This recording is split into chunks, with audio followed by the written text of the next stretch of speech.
and welcome to Lake City Adventures. Hi guys. So I thought what I would do for today's video is give you a little bit of a tour of our home theater.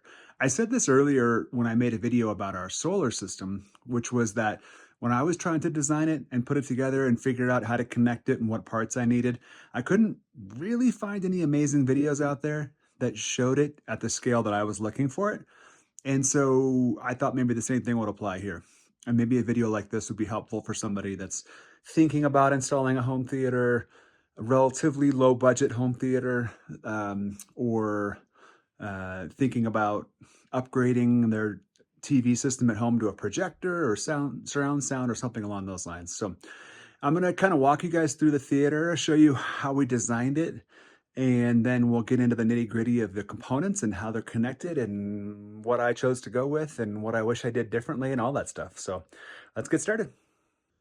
So I'm going to start the video here kind of walking into our theater room, coming from our office. And this is the theater room. This was kind of a weird room when we moved into this house. It was set up like a little miniature living room. It had a couch and a TV in here. There's not a closet, it's kind of a pass-through room. This is a bedroom through that door. And then there's two windows.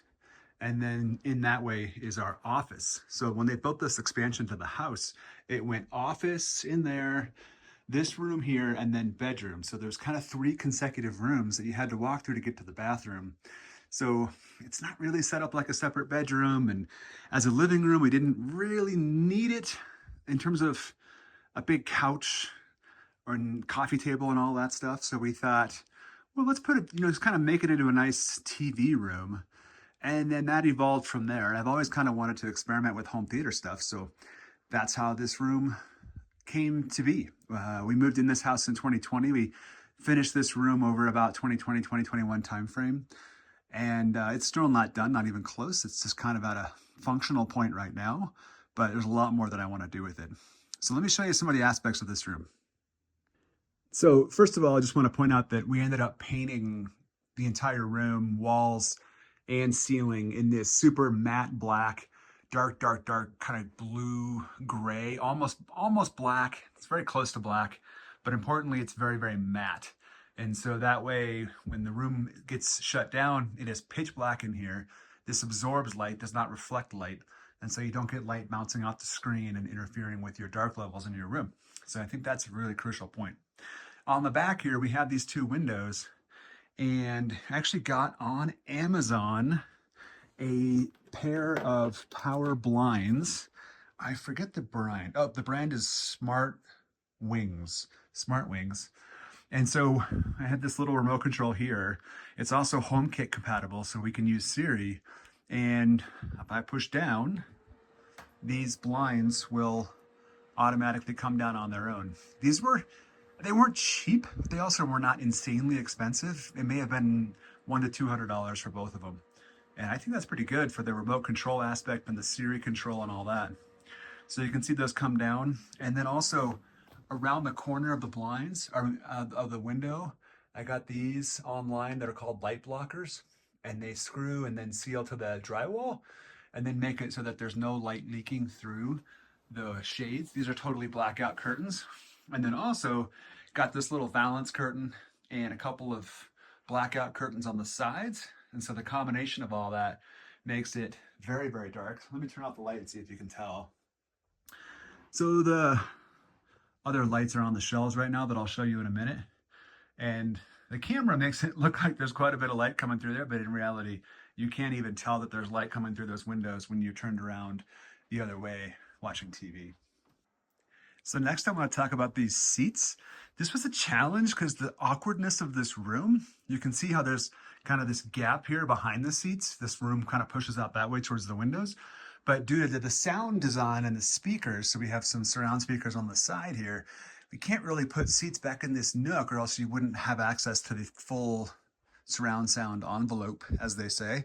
So we had to put them in front of it, and these just ended up being the best in terms of the distance from the screen and the features of these seats. So these seats plug in.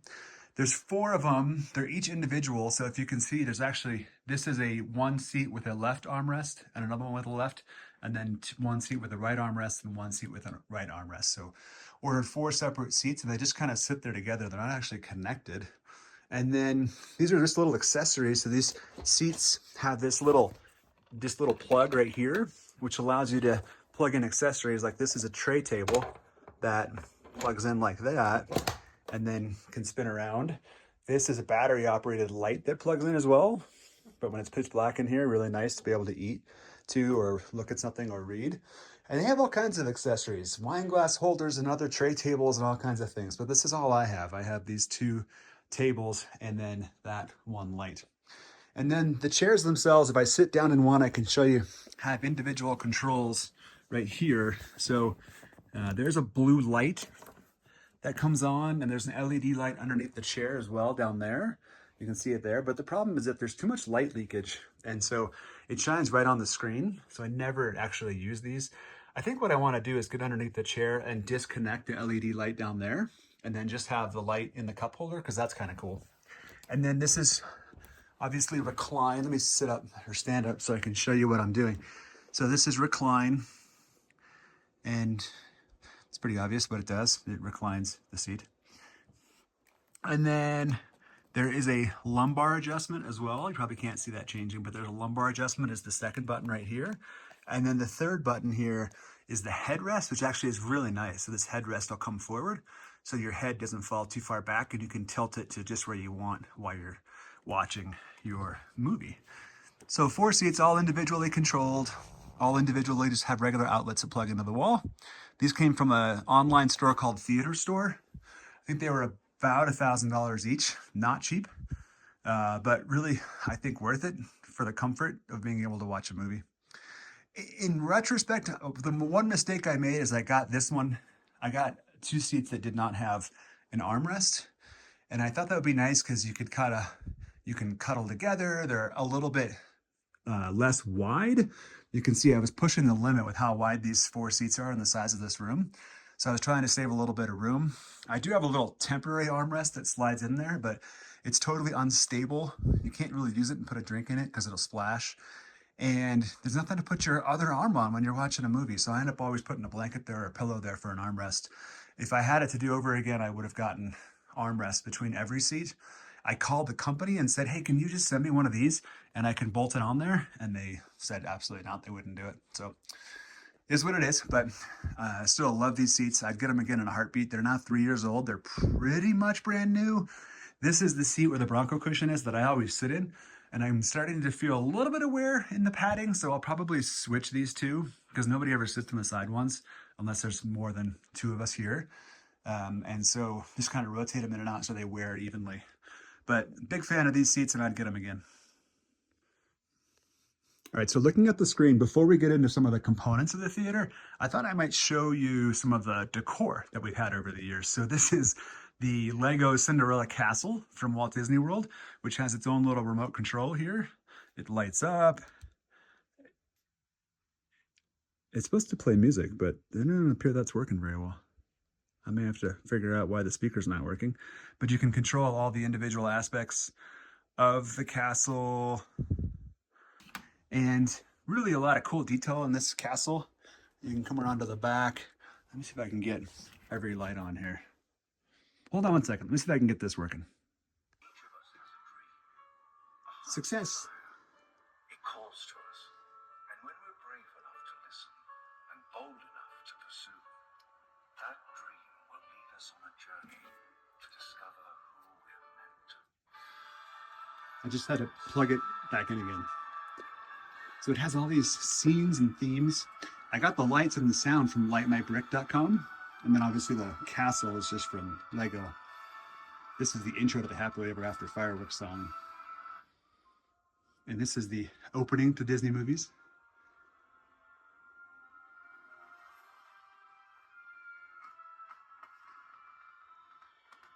So love this castle. And if you come around to the back, you can see the level of detail in here. There's the magic mirror on the wall. That's a hidden treasure chest. That's Sleeping Beauty, I think. There's mops from Fantasia. There's the spinning wheel. It's been so long since I looked back here. I forget what everything is. There's the rose from Beauty and the Beast. And this is kind of the entryway to the castle. Very cool. So right next to that, we have our Figment popcorn bucket, obtained from Epcot in the style of the Imagination Pavilion with, of course, your favorite dragon Figment inside there. And that's just one of a ton of popcorn buckets. I won't show you them all now, but you can see in the office next door along the top there, top shelves, we have a ton of popcorn buckets. Maybe that'll be a subject for another video. So as I come across the room here, Mickey Mouse statue for being a D23 Gold member. We have our popcorn maker, which works. In fact, there's some leftover popcorn in there that I need to clean out, but this works great. And we have our popcorn supplies right here, so we can just make popcorn whenever we want. Cal football helmet. This is a Bing Bong ice cream sundae dish that we actually got on the Disney Wish on our last cruise. This is a media cabinet with a whole bunch of Blu-rays that we never use. We hardly ever use physical media anymore. Everything is Apple TV and streaming. So kind of coming this way towards the windows. Let me hop behind the seat so I can give you a better view. So I really love these Star Wars movie posters. This is based on the original movie art from the original release of Star Wars. And on that side we have Star Wars, and on this side we have Empire Strikes Back. Pretty sure I need to get Return of the Jedi in here somewhere eventually. And then just have some shelves back here that have some smart lights that display a couple of things. We've got Thanos' gauntlet. That's actually a sipper from California Adventure. And we've got various Star Wars Lego crafts, TIE fighters, and Star Destroyers. This is another popcorn bucket from Disneyland. This is from our trip to New York. It's a New York Minnie Mouse that's falling over. Minnie! That she's falling over, but that's where she lives. Popcorn buckets again. We got Simba from The Lion King, and from The Lion King, a drum. This is a massively sized Coke can from Ant-Man and the Wasp from our cruise on the Disney Wish. This is the Disney Up House made out of Lego with balloons.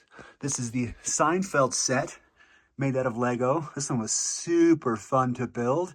I won't go through it, but everything in there is an Easter egg to a Seinfeld episode. It's so cool, including Hidden Superman. So neat. This is a little free bonus Lego kit. This was from the Lion King show on Broadway when we were in New York. So the same trip that we got Minnie, we got these guys right here. And then over on this side, we've got Figment. Same Figment from the popcorn bucket. We've got two different lightsabers here. I need to display these better. These are actually Ethan's, and I'm borrowing them because I can put them on display. But these are incredibly heavy, solid metal, realistic feeling lightsabers straight from Galaxy's Edge in Disneyland and Disney World. We've got some more Star Wars ships, TIE fighters and interceptors, and a Millennium Falcon down there.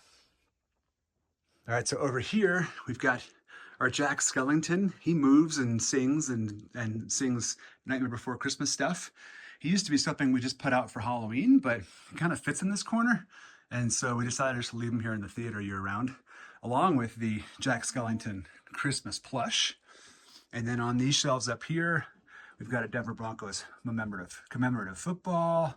We've got some more popcorn buckets, Valentino and Star from Disney Wish. We've got Olaf and Sven from Frozen. We've got Mater. We've got the Disneyland popcorn bucket, and a mouse droid from Star Wars. I forget what that guy is. And BB-8 from Star Wars on these shelves over here. And that's really about it. I neglected to show the Hunt for Red October poster that Logan got for me for Christmas, I think last year, 2 years ago. Hunt for Red October is one of my favorite movies, so I love having that in here. So I've got popcorn buckets and Cinderella castles and popcorn makers. Oh, and then the shelf up here, mostly plush, Mickey and Minnie plush. This is a poison apple sipper from Disney World. This is an awesome Toy Story Pizza Planet truck, which was really exclusive to California, but we happened to find it in Disney World when we went in June. So love that popcorn bucket. And then some more Mickey plushes up here. So that's about it for the decorations in this theater. All right, so now let's talk about a couple or all of the components of this system. So this sucker right here is the screen. This is something I got on Amazon. It's by a company called Silver Ticket. It's a 120-inch screen, 16:9 ratio. And it's a put it together yourself kind of situation. So it actually just came in kind of some long cardboard boxes. The screen is a fabric material that was all rolled up. And then the exterior here are pieces that were already kind of lined with this black felt. The black felt is nice because it absorbs light. So you don't have to get your projector image perfectly centered on this screen. Let me come over here so you can see the whole thing. If the projector is a little bit outside of the border of the white area, a little bit left or right, you really won't see the image at all because that black velvet just absorbs the light and doesn't reflect it. So yeah, it came as these kind of cross pieces. So you put the cross pieces all together and then you lay the fabric of the screen out. And then the screen, you can't see here, but along the edges of the screen, there are little grommets. And so it connects to the frame all the way around. And then they have little springs on the back. Let me see if I can show that. Oh, there's some cobwebs, sorry.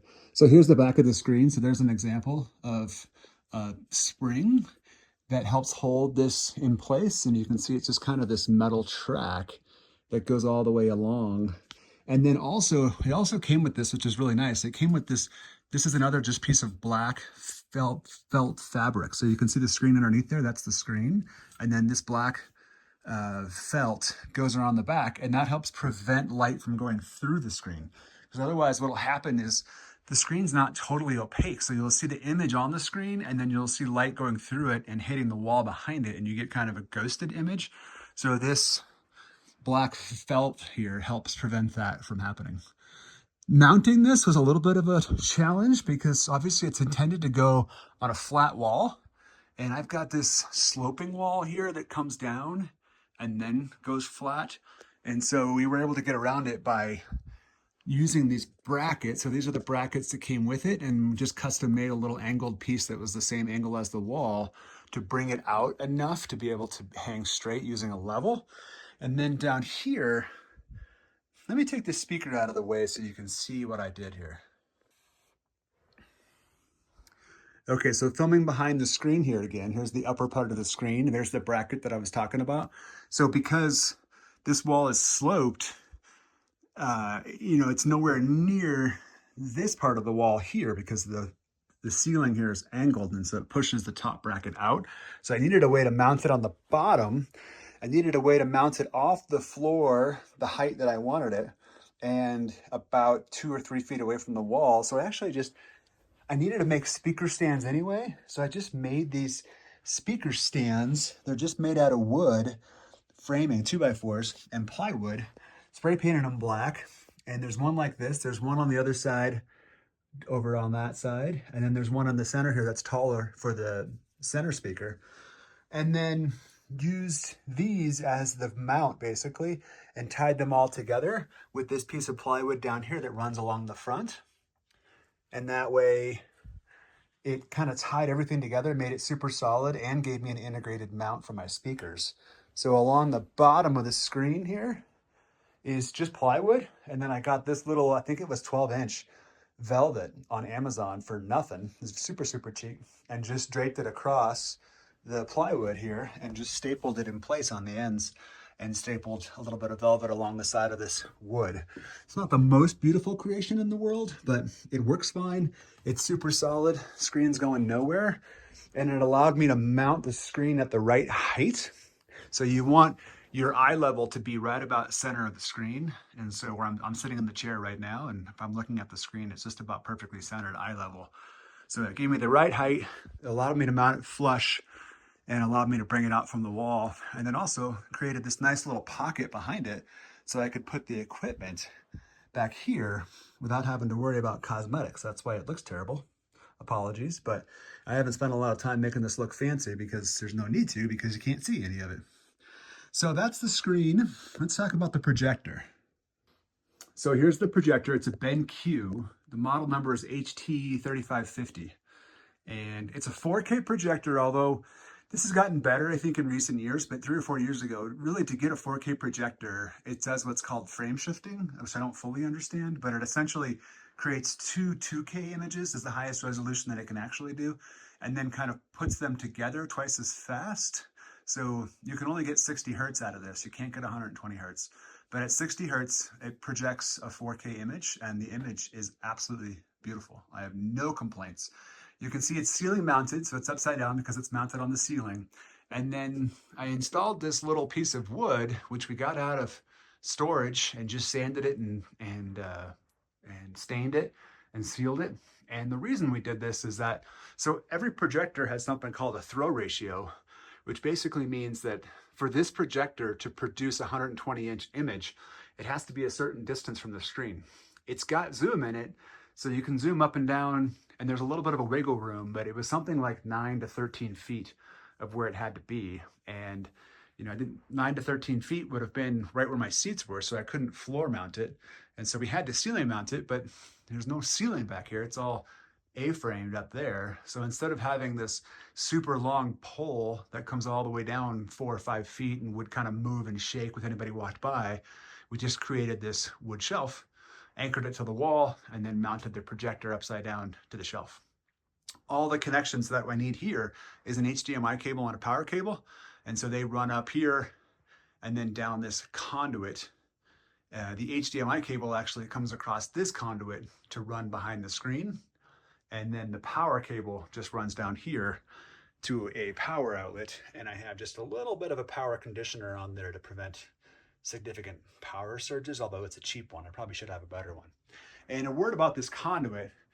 I had it absolutely perfect and beautiful, and it was painted perfectly. And you can see when it's painted, it's pretty much invisible. When the black is shiny, it stands out way more, but the painted stuff is invisible. But then I totally rearranged how I had everything set up. I used to have the receiver back here where these shelves are, and then ran all the wire to the front.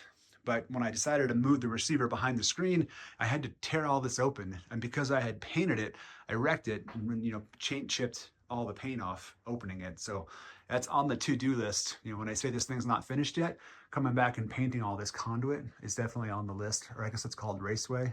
And then, you know, once it's painted and painted well, especially right now I have the windows open and the lights on, which is never the case in here, but once it's actually painted well, that stuff just vanishes. So BenQ 3550 4K projector. This does have a lamp, it's not a laser, and the lamp's been a point of failure. I've had to replace it once, and then the replacement one that I purchased died 3 months after I got it. And so BenQ sent me a replacement for free, which is great. But I'm on my third lamp now. They're supposed to last about 4,000 hours.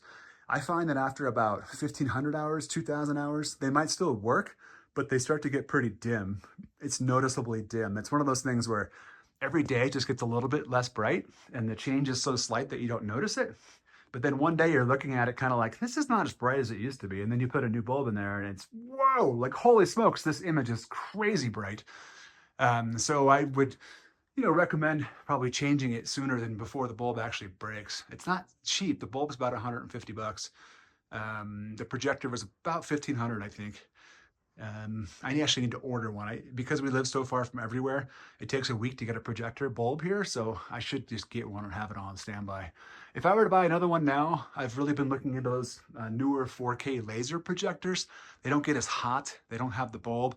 It's a laser derived image, but they're more like $3,000, $4,000, $5,000. So no need to do that. This one works great, and the image is beautiful, and it served me very, very well. All right, so let's talk a little bit about sound. I can't really show this guy as well as I would like to, but this is a Denon receiver. It's an X2700 2020 model. It is a 7.2 capability receiver, and you can see the massive wires that goes to the 7.2. It's actually 7.2.2, and I'll just describe what that means here in a minute. And then the other mess that I have back here is just a wireless or a universal remote, Harmony remote, Apple TV. And then all this stuff is hardwired. So I ran Ethernet to just about every room in the house. So I ran Ethernet to this jack right here behind the screen. And then I just have a simple Ethernet switch down there to allow me to hardwire my receiver, my Apple TV. This is an Xbox Series X, and this is a Superbox from Amazon. And all of those are hardwired into Ethernet, so I don't need to deal with wireless Wi-Fi issues. So coming back into the main room again, what do I mean by 7.2.2? Well, The first number is the number of channels or the number of speakers, so that's 7. And then the 0.2 is the number of subwoofers, and there's 2. I'll talk about that in a second. And then the second 0.2 is the number of Atmos channels or height channels, and there's 2 of those as well. So 7.2.2. So what are the 7 channels? Well, there's left, center, and right. So you got 3 here. And then there is surround right on this side. You see it on that table up there. And then on this side, I had no table, so I got a little speaker mount. So this is surround left. And then, so that's 4 and 5. And then in the back, there's surround rear left and surround rear right there on the wall. So there are 7 speakers creating a 360-degree envelope of sound with front left, center, front right, surround rear left, and surround left. And let me tell you, you get a good Dolby Atmos track on a movie, and it is incredible in here because the sound will absolutely move in a 360-degree circle around you. These are Klipsch speakers. I got these as a package when I first got this. They're not the highest end, but they're also not low quality. They're kind of right in the middle. And I don't remember the exact cost. I'd say probably about $1,000 for the speaker package is my guess. Similar price for the receiver. Actually, the receiver was less than that. It was a few hundred. And then there's the Atmos channels. So those are the main 7 channels. And then the 2 Atmos channels are the height channels. And I installed these up here with these kind of angled speakers that worked well with the slope of the wall. So I've got Atmos left and right for those kind of height channels. And you really get the sense that things are above you when there's action scenes and, oops, almost dropped the phone, action scenes and helicopters and those kind of things. Right now, it looks like a little bit of an eyesore, but when you're in here, normally lights are off, blinds are closed, it's dark as can be. You can't see any of this stuff. You can just hear it. And so I had to be careful. You can see that speaker just barely is above the light. And on this side, it's barely in front of the line of chairs. But I think that's important to not have the sound distorted. The receiver itself has a program in it. I'm blanking on the name, but you actually take a microphone and put it right here in the listening position, and then you move it around to about 9 different places, and the speakers calibrate themselves, or the receiver calibrates for the speaker locations to optimize the sound for these seats right here in the center. And then also the subwoofer. So 7.2.2, one of those 0.2s is the subwoofer. And so this is a regular main subwoofer right here called the Klipsch subwoofer. It's a big boy, powered subwoofer. And that's one of the 2. And then the other 2 is a little add-on that came with these theater seats, which is basically butt shakers. So they're little subwoofers that install on the undersurface of your seat. And when the bass hits a certain frequency, the entire seat vibrates and rumbles and gives you the effect of, being in the action. So let me go behind the seats and I'll show you those. All right, so I'm sitting here behind the seats. There's Jack over there. Again, I probably should have cleaned up before showing this on YouTube, but what the heck. So this is the Octane. Octane is the brand of this subwoofer system that goes underneath the seats. And you can adjust frequency and balance. And then this is actually a Bluetooth wireless transmitter. And so I don't need to run a cable all the way from the receiver to here. There's a Bluetooth transmitter here and a Bluetooth receiver on the receiver, which is behind the screen over there. And it works great. I've never had it not connect. There's a little antenna. I've never had it not connect. It works great. And so it's basically daisy chained. There's left and right, 2 different channels that come out here. And then it's daisy chained with these little connectors that it all came with. It was very easy to wire. I'm going to get down low here and I'm going to need to turn on my light so I can show you the actual shaker. 1 second. All right, so light's on now, and this right here is the shaker. It's all dusty. I gotta get in here and dust, I guess. But this thing just creates a subwoofer vibration, and if you can tell, it looks like it's on the floor, but it's not. It's actually mounted to the frame of the seat itself. And so when that thing vibrates, you just kind of feel this intense vibration deep into your butt. It's very nice. And then they all connect together. And then here's another one on this seat as well, right there. One more thing I wanted to show in case this is helpful for somebody. So this is the main left speaker, left and right speaker. And this actually just pops off. And so you can see what the tweeters actually look like on this speaker. I don't even know why I have these on here because you can't see them anyway. So really, there's no sense in leaving these on here. I should just take them off. So this is what the speaker produces. There's a little bit of a subwoofer built in itself, and then these tweeters and some other sort of tweeter. And then there's another, this actually is two speakers built in one. Let me see if I can get this off so I can show you. So here's that speaker again, and I've removed the top cover, and there's another speaker, another Klipsch speaker built into the top.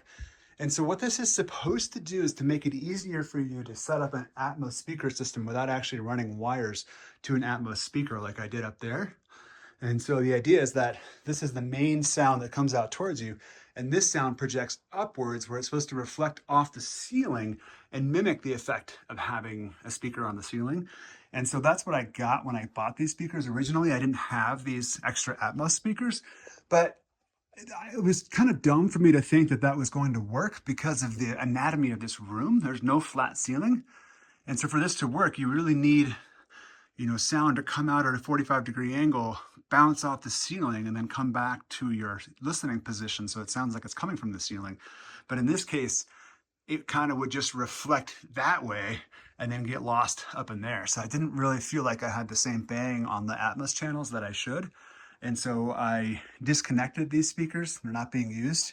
So that was another mistake that I made. If I was to do this again, I would not get one of those Atmos integrated speakers. I would just get a regular main and then spend the time to actually run wire to your actual real Atmos speakers. So you can see back here, there's actually two connections, one for the lower speaker here and then one for the Atmos speaker up there. So it's actually two integrated speakers, and I don't have the Atmos speaker connected at all.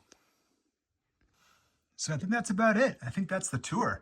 The silver ticket screen, the BenQ HT3550 projector, the Denon 27X receiver, Apple TV, Xbox Superbox, the Klipsch 7.2.2 speaker system with the in-seat subwoofers.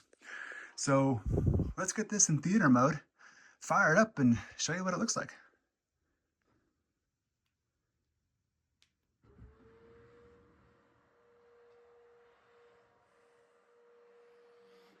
Hey Siri, turn off the theater light.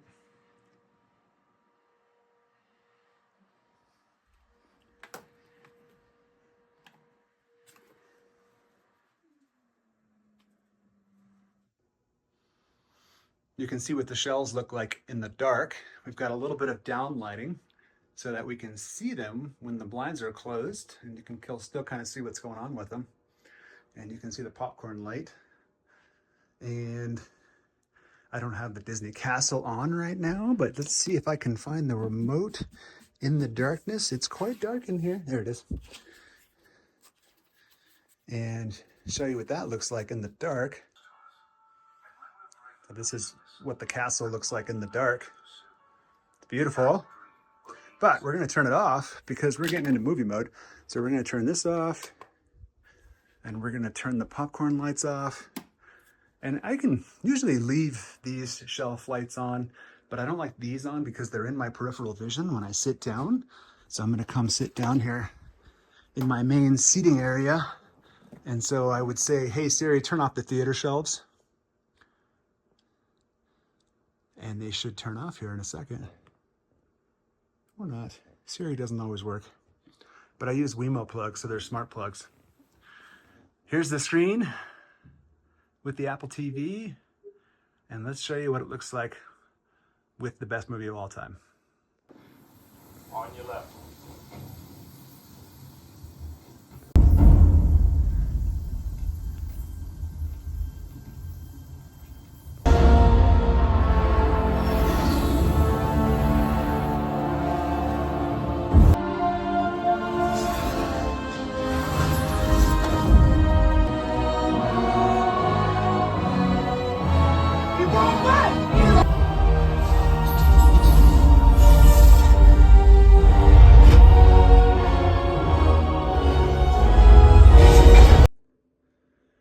All right, guys, well, that's the tour. Hope you guys enjoyed it.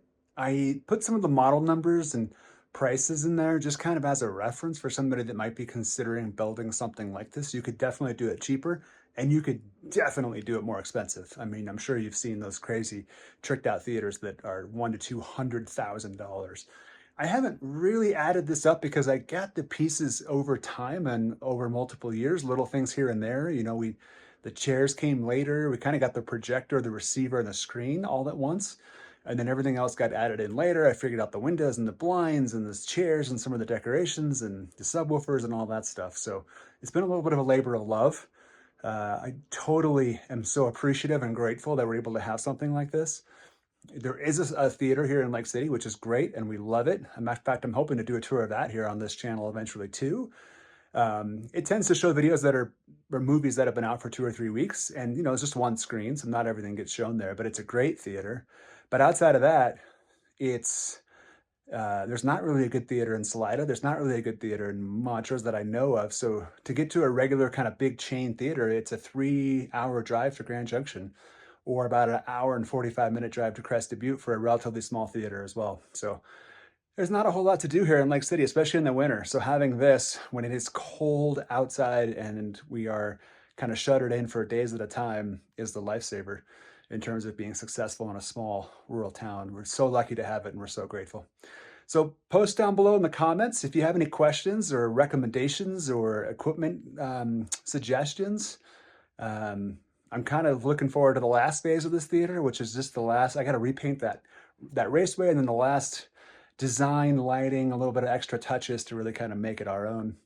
So yeah, thanks for coming along with us today in our home theater tour in Lake City, and we'll see you next time.